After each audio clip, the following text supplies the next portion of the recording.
Ranveer கபூருடைய animal, Lokesh கனகராஜுடைய படங்கள்ல வரது போல ஓவர் வைலன்ஸான காட்சிகள் இடம்பெற்றிருக்கக்கூடிய பாலிவுட் ஹாலிவுட் படங்கள் எல்லாமே பாக்ஸ் ஆபீஸ்ல மிகப்பெரிய சாதனை படைச்சிட்டு இருக்கிறதால சென்சார்ஷிப் போர்டுல இருந்து மார்கோ படத்துக்கு அதிகாரப்பூர்வ தடை அறிவிக்கப்பட்டிருக்கு. தொலைக்காட்சியில மார்கோ படத்தை ஒளிபரப்பாக கூடாது அப்படின்னு உத்தரவு போட்டிருக்க நிலையில இந்த படத்துடைய தயாரிப்பாளரான ஷெரீப் முகமது மிகவுமே ஆடி போயிருக்காரு. இப்போலாம் துப்பாக்கியால 100 பேரை சுட்டு கொள்ளணும், அப்படி இல்லையா கத்தி எடுத்துக்கிட்டு சாரமாரியா வெட்டு சாட்சி ரத்தம் தெறிக்க தெறிக்க சண்டை காட்சிகளை நடிச்சாதான் மாஸ் ஹீரோவாவே ஃபார்ம் ஆக முடியும் அப்படின்னு சில தவறான உதாரணங்களை பல முன்னணி நடிகர்களுமே தாரக மந்திரமா எடுத்துக்கிட்டு நல்ல நடிப்பை வெளியிடுவதை விட பிஜிஎம் போட்டுக்கிட்டு ஸ்டண்ட் மாஸ்டரோட கைவண்ணத்துல 100 லிட்டர் போலியான ரத்தத்தை ஊத்தி கொடூரமா கொலைகளை நடத்தி படங்களை ஹிட் ஆக்கிட்டு வராங்க. ஹனீஃப் அதேனி இயக்கத்துல கடந்த டிசம்பர் 20ஆம் தேதி வெளியாகி இருந்த மார்கோ படத்துல லீட் ரோல்ல உன்னி முகுந்தன் நடிச்சிருந்தாரு. இந்த படத்துல ஒட்டுமொத்த குடும்பத்தையுமே வில்லன்கள்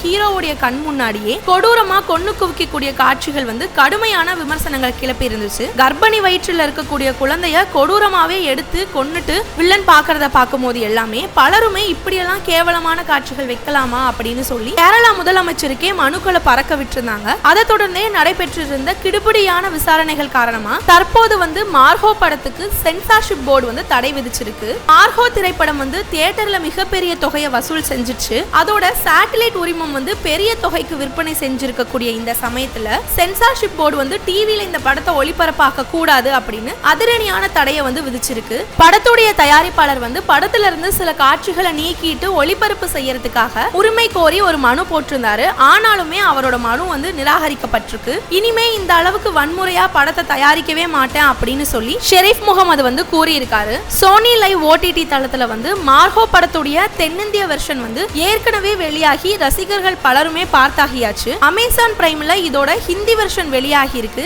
இந்த நிலையில தற்போது ஓடிடில இருந்துமே கூட இந்த படத்தை நீக்கிறதுக்காக அரசு தரப்புல இருந்து வேலை நடக்கிறதா தகவலும் வெளியாகி இருக்கு. நயன்தாராவுடைய அன்னபூரணி படம் ஓடிடில இருந்து நீக்கப்பட்டிருக்கிறது போலவே மார்கோவும் விரைவிலேயே ஓடிடில இருந்து நீக்கப்படும் அப்படின்னு சொல்லப்படுது. அனிமல் படத்தை பார்த்ததுக்கு அப்புறமா பல நடிகர்கள் ஆபாசமாவும் ஆக்ரோஷமாவும் படங்களை நடிச்சிட்டு வராங்க. சமீபத்துல கெட்ட வார்த்தையை பச்சை குத்திக்கிட்டு நானி தி பாரடைஸ் அப்படின்ற படத்துல நடிச்சிட்டு வரக்கூடிய நிலையில அந்த படத்துடைய ஓடிடி ரிலீஸ் டிவி ஒளிபரப்புக்கு எல்லாம் சிக்கல் வருமா அப்படின்ற கேள்வியும் எழுந்துட்டு வருது. இது போன்ற சினிமா செய்திகளை தெரிஞ்சுக்கிறதுக்கு மறக்காம தமிழ் ரிப்போர்ட்ஸ் சேனலை சப்ஸ்கிரைப் பண்ணிக்கோங்க. அப்படியே இந்த வீடியோக்கு ஒரு லைக் பண்ணிட்டு உங்களுடைய கருத்துக்களை மறக்காம கமெண்ட் செக்ஷன்ல பதிவிட்டுருங்க. நன்றி.